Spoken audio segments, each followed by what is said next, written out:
All right, guys, welcome to another edition of the Bryan Turner Basketball Podcast. So, before we get out of here, I want to make sure that I kind of react to this situation that I just happened to stumble upon this past weekend, and I want you guys to kind of watch it with me if you didn't get a chance to. So, I was trying to do a reaction to this a little earlier, but I decided to redo it. So this is me redoing it, just on the simple fact that it was a lot of uh, just bad language in there. The streaming. I don't want to get hit with like any type of copyright issues with the audio.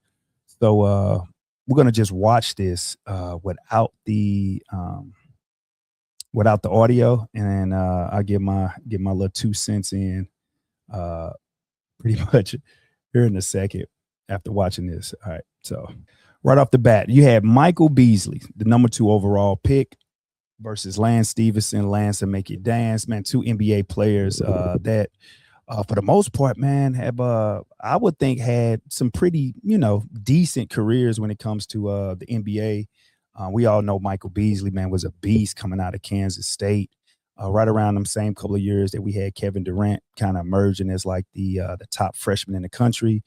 I think Kevin Durant, if I'm not mistaken, led the nation in scoring. Then we followed it right back up with Michael Beasley leading the nation in scoring and him going number 2 overall. And I think he was picked up by the Miami Heat. So, man, these guys started off, and everybody is big and talking about wrestling. And you guys know, man, how I am about wrestling.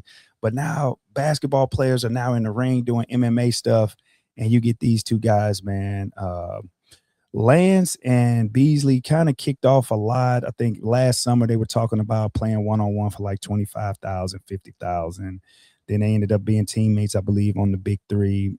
And now Aiden Ross ended up getting these guys to do some celebrity MMA boxing.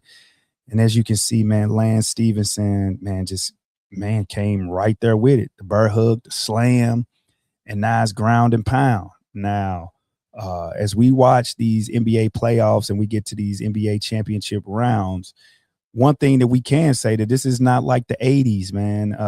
Coach Brown, shout out to Coach Brown. He sent me a clip the other day, man. A big brawl happened back in the day. I believe it was like Houston and someone else. Nobody was ejected. Game was just played as is. And as you see, uh, man, Lance, man, got that boy on his side,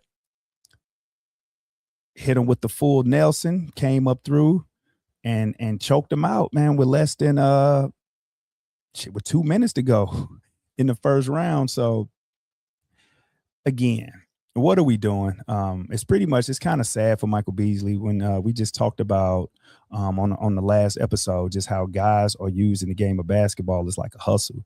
Now these are two guys that were lucky enough to reach the mountaintop, play professionally. But I believe Michael Beasley has had, and he's came out and said that he's dealt with a lot of mental health issues, a lot of trauma growing up, and so now this is just a byproduct of folks trying to get back on their feet. They're doing whatever they can to do to stay in the spotlight, and it's an audience for it. It is a audience for it. I mean, Michael Beasley was just on Club Shay Shay last week. Again, we did an episode on that. But this is where we're going, man. When guys have kind of reached the end of the road when it comes to their career, they're trying to rebrand themselves in a different form and a different fashion. We get stuff like this. And so the coach in me is going to say this, and I want guys to hear me out because I'm not poking fun of these guys for doing whatever they have to do to feed their family, pay their bills. But this is so important that our young athletes, man, you can't put all your eggs in one basket when it just comes to this game. This game should be, obviously you should be trying to strive to thrive in something, whether if it's in sports, if it's in school, if it's in business. You should be trying to strive to thrive.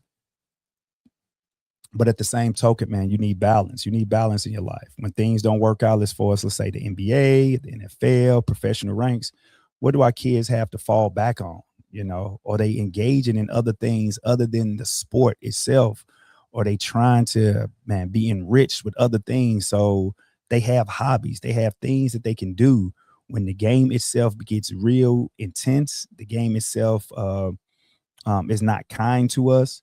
We can't just throw it away, but we have to find a way to pivot, and so pivoting may entail, you finding out what are some other interests that you have in your life.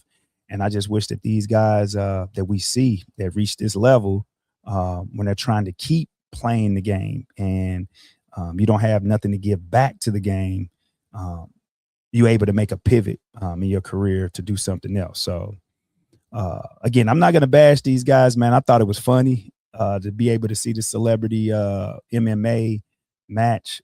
Pretty dangerous for guys to be out here doing this stuff. I wouldn't recommend any of our young athletes to transition and do stuff like this. But at the end of the day, man, it's best to have some balance. It's best to have some hobbies.